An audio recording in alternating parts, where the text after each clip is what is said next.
O que pode mudar no Vasco com a entrada de Marlon Gomes? Eu vou trazer aqui números e também o mapa de calor da última vez que o jogador jogou pelo Vasco, juntamente com Andrei e também o Jair no jogo contra o ABC. Vou trazer os números e mostrar aqui mais ou menos como ele deve se encaixar nesse esquema tático do Vasco se for titular contra a equipe do Bahia.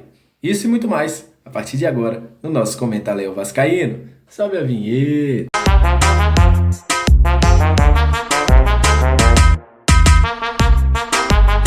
Salve, salve, torcedor vascaíno, salve minha galera do Comentário, saudações vascaínas, estamos entrando no ar para falar de Vasco. Muito obrigado a você que está sempre junto com a gente, que curte, compartilha, que se inscreve no nosso canal. Você que está sempre junto também sendo membro do canal, muito obrigado.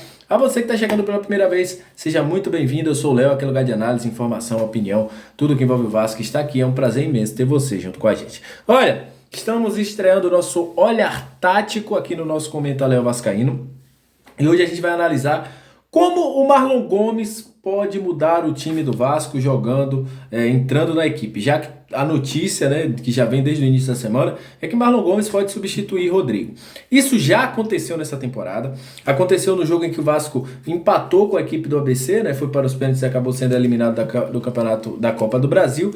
Mas qual foi o comportamento? Primeira coisa, vou trazer aqui para vocês os números e o mapa de calor, tá passando na sua tela, fornecidos pela SofaScore. É que Marlon jogou um pouco mais pelo lado esquerdo. Nessa configuração, o Andrei era o cara que ficava um pouquinho mais, mas sempre tinha uma troca aí, O Andrei ficava um pouco, o Jair avançava pelo lado direito, às vezes o Jair avançava pelo lado, ficava um pouquinho mais, o Andrei avançava pelo lado direito e o Marlon bem fixo ali pelo lado esquerdo. Isso aconteceu durante o jogo. Não deu a dinâmica que o Barbieri esperava e tem algumas explicações. Primeiro, Andrei vinha abaixo fisicamente. Hoje a questão física do Andrei melhorou. Mas, obviamente, que vai ser comparativo. Vou botar na tela também os números. Para você ter uma ideia, nesse jogo do Marlon contra o ABC, jogando com o Andrei e também com o Jair, o Marlon teve 8 duelos no chão, ganhou 6. Teve 3 duelos pelo alto, ganhou 2. Eles cometeu uma falta, sofreu uma falta, teve também 2 desarmes, 2 interceptações e 95% dos passes certos. O Marlon ficou em campo durante 67 minutos. Enquanto o Marlon esteve em campo juntamente com Jair e Andrei, qual foi o principal problema daquele jogo?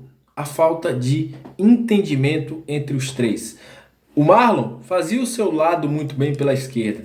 Já Jair e Andrei batiam cabeça, vamos dizer assim, O Jair, às vezes, de apoiar ali o Opumita, que fazer o que fazia do outro lado o Marlon Gomes, não conseguia fazer. Então, houve uma falta de entendimento nesse jogo. Creio que com uma semana para treinar, o Maurício Barbieri consiga fazer com que esse time tenha um pouco mais de qualidade. Como consolo, vamos dizer assim, no último jogo contra a equipe do Palmeiras, com a entrada do Marlon Gomes, o Vasco ganha na saída de bola, Andrei baixa um pouquinho mais, e o Vasco tem um pouco mais de qualidade e também de repertório para sair com um pouquinho mais com a bola do seu campo adversário. Óbvio que também tem a entrada do Figueiredo, que também começa a ajudar um pouquinho pelo lado esquerdo, e aí o Marlon Gomes passa a ser um cara que ajuda muito mais no corredor central. Então, qual a ideia do Maurício Barbieri nesta situação? O Bahia é um time que acumula muito na saída de bola, muitos jogadores. Ele sempre gosta de ter o Renato Paiva, a superioridade numérica na sua saída de bola, no seu meio de campo, no seu primeiro tempo ali de marcação. Isso, inclusive, é uma observação que o amigo Henrique, também do Scout Vasco, estava trazendo para mim quando a gente estava conversando sobre o Bahia jogando contra a equipe do Volta Redonda. Então, acredito que o Barbieri busca suprir essa superioridade que o Bahia tenta ter no meio de campo com a chegada de Marlon Gomes. Por quê? Você aglomera ali 3 bons jogadores de saída de bola. Se bota pressão, salta a pressão um pouquinho mais em cima do Andrei, você tem o Jair e o Marlon que possam sair. O Marlon tem uma saída até melhor do que o próprio Rodrigo. E ele evita algo que poderia ser bem claro.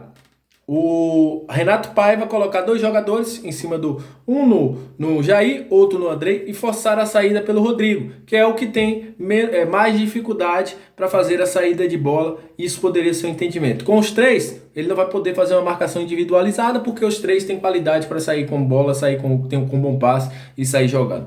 Pode ser essa ideia do Barbieri, pode ser. Eu acho que o Vasco perde um pouquinho na recomposição, porque o Rodrigo é um cara que chega mais forte, é um cara do desarme, apesar de não ser um cara de tá tocando bola, é o cara do desarme. O Vasco pode perder nisso. Mas, em compensação, Marlon e Andrei, quando estiveram em campo, e o próprio Jair, jogando pela equipe do Atlético e também pelo Vasco, conseguem esses desarmes. Então, o Vasco pode ser um Vasco que vai buscar o desarme já no campo do Bahia. Na primeira fase de construção do Bahia, buscar esse desarme e sair buscando a bola ou para o Alex Teixeira, ou para o próprio Gabriel Peck, ou até para o Pedro Raul. Então essa pode ser a ideia do Vasco com o Marlon Gomes. Na minha opinião, ofensivamente tem tudo para dar certo. Eu só fico preocupado com a recomposição e coberturas do Lucas Piton, porque a gente vai sobrecarregar um pouquinho o Léo ali pelo lado esquerdo, mas acredito que na parte ofensiva é uma boa ideia. É um Vasco que vai buscar uma marcação um pouco mais alta, uma marcação um pouco mais média alta ali, e que vai ter mais qualidade na saída de bola. Aliado a um Andrei e um próprio Jair. Quem lembra, né, o passe do primeiro gol do Vasco vem do Jair para o Alex Teixeira, e o Vasco pode encontrar entre linhas aí, que é onde o Bahia tem bastante dificuldade, esse espaço, e aí o Marlon ajude bastante nisso. E aí, gostaram do nosso primeiro olhar tático? Teremos mais. Obviamente que é um canal que também fala de análise, a gente estava parando um pouquinho com as análises, mas vamos voltar sim.